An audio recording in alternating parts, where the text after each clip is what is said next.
18 h, bienvenue à tous, c'est l'heure de l'actualité sur RTI 1.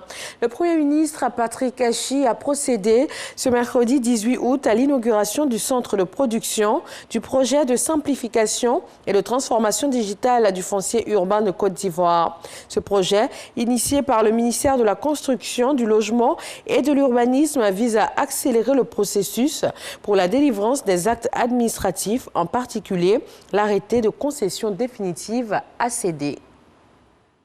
Les populations reviennent régulièrement là-dessus.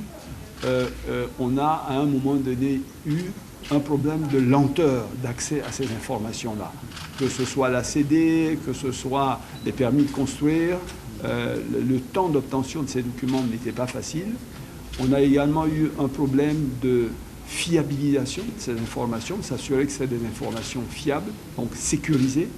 Et toutes ces questions-là, aujourd'hui, avec le projet qui est en cours, qui démarre maintenant, vont connaître d'ici 1 à 2 ans une fin. On aura donc la capacité d'accéder à des évolutions de l'information sur le processus d'acquisition d'un titre, c'est-à-dire quelqu'un qui décide d'acquérir un terrain ou d'acquérir un bien immobilier peut directement sur l'écran voir l'évolution, je dirais, étape par étape de ce processus d'acquisition, mais surtout ça va se faire dans un délai extrêmement court. L'actualité sanitaire en Côte d'Ivoire est marquée par la lutte contre Ebola. 700 cas contacts à haut risque ont été vaccinés. Le ministre Pierre Dimba a annoncé l'activation de la surveillance communautaire à la frontière de Ouaninou, dans le nord-ouest de la Côte d'Ivoire, et également le renforcement du dispositif sanitaire. Dans le même temps, la lutte contre la Covid-19 se poursuit dans le monde. Le pape François invite à la vaccination. Selon lui, se faire vacciner est un acte d'amour. Vacciné lui-même dès la mi-janvier, le souverain pontife a toujours incité à la vaccination. Tout juste avant la campagne vaccinale au Vatican, il avait précisé que ceux qui refusent le vaccin mettent leur vie en danger, tout comme celle des autres. Au Mali, une année après le débarquement du président Ibrahim Boubacar Keïta, le pays n'a toujours pas retrouvé sa stabilité.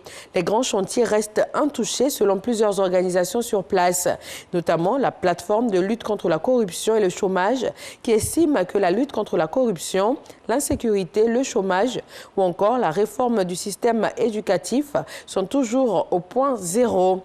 Le Mali reste suspendu de plusieurs organisations, notamment la CEDEAO, depuis le coup d'État de 2020.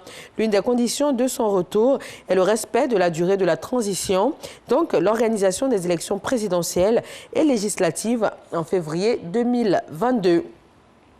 Et puis en Afghanistan, les talibans ont promis d'œuvrer à la réconciliation. Ils assurent également vouloir protéger les droits des femmes en accord avec la loi islamique. Cependant, leur passif en matière des droits humains, qu'ils étaient au pouvoir entre 1996 et 2001, dit le contraire.